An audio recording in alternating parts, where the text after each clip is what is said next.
Once you are pacified, you continue to receive. Again, if there is an objection, like a boulder blocking the flow of Ganga, of the waters, of a river, it blocks it. Then you move this away and you continue. Your baseline needs to be Shraddha or faith. When faith is there, Shraddha is there. Faith means suspending one's beliefs, suspending one's conclusions, giving the benefit of doubt to what I am receiving. Give it benefit of doubt until I see the truth, So it's about giving it its time.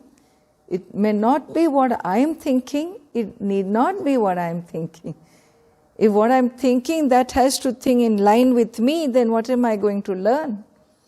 And so I suspend my own belief systems and open up in faith until what I am told becomes a reality for me. And so this is the attitude for a student and to this disciple when a teacher teaches. He says the teachings need to come from an external source, not from within your own speculations. And so, having said this, when one receives it, one understands what is being said, and you, Nachiketa, your clarity and focus is impeccable. Satya dhritihi, you are Satya dhritihi. You are a person of, firm resolve. Nothing can shake you when you make your decision. And so, you are such a person, and therefore, I myself was looking for a disciple like you, he's saying. Every teacher wants a disciple like that. Let there be more seekers like you, is his point here. So, let there be more seekers. Naha bhuyat prashta twadrek. Let the teachers receive more seekers like you. And then, Janamyahagum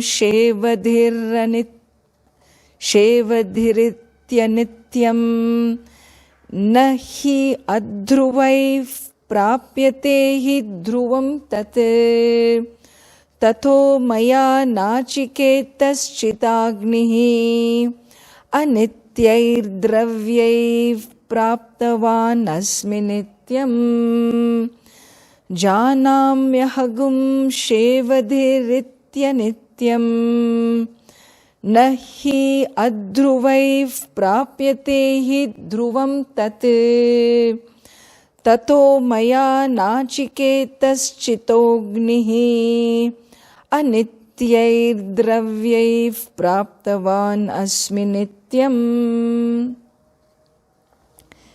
And here a very, what you call that, opening one's heart. Lord Yama, the Lord of Death, opens one heart to Nachiketas. This is a very important verse to understand how the universe framework is, all right? Some glimpse you get. In praising Nachiketa to the extreme, he says, Nachiketa, you are even superior to me. This is what he says. You are superior to me because when I was of your age, I did not work for self-knowledge as you have shown your integrity.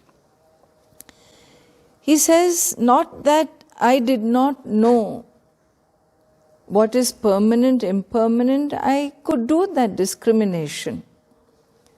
But I wanted the higher worlds which is more permanent than the lower worlds. And I worked for that. And so today, look, I am here with this level of permanence, that I have a role as long as the creation exists. The idea is, when the creation goes back to dissolution, what we call pralaya. See, we don't actually, in our tradition, we don't use the word creation. For us, it's a wrong word. We use the word manifestation. Manifestation of names and forms.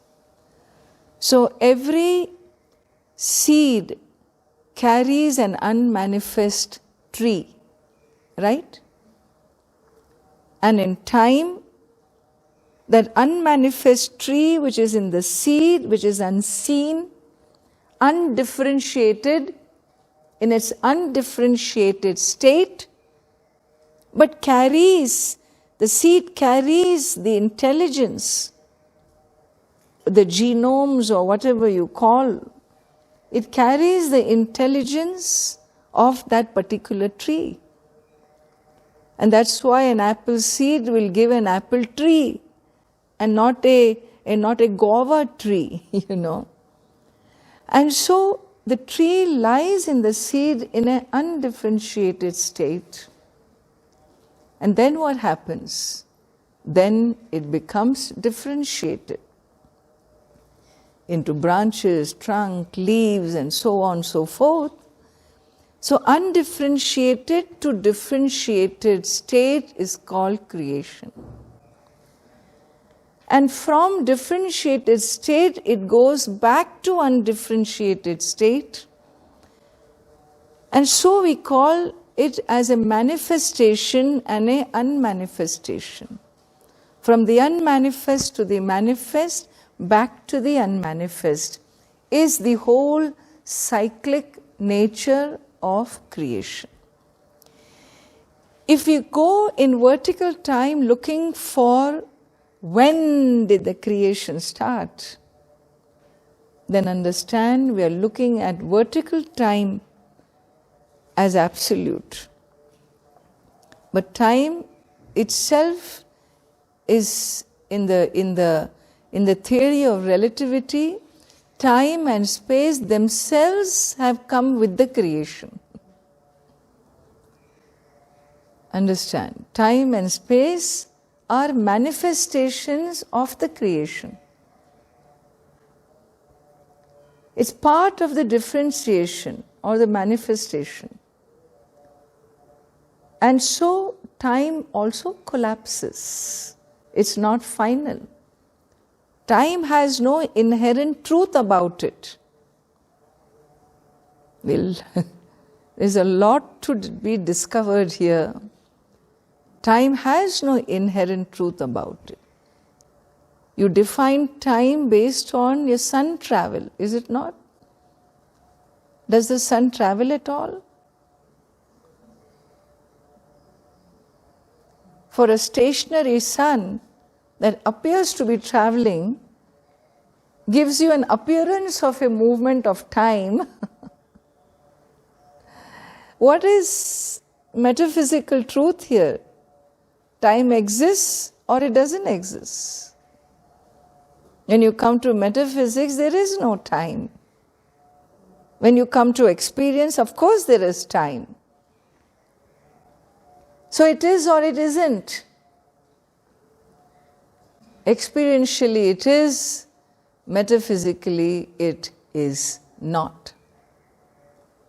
Okay? And so what your eyes show you, what your world shows you, it is or is it not? This is going to shake up your very basis of what you think is solid. In fact, in this day and age, it's very easy because science has itself shown us what is solid is not really solid. It's all atoms and molecules, it's all energy.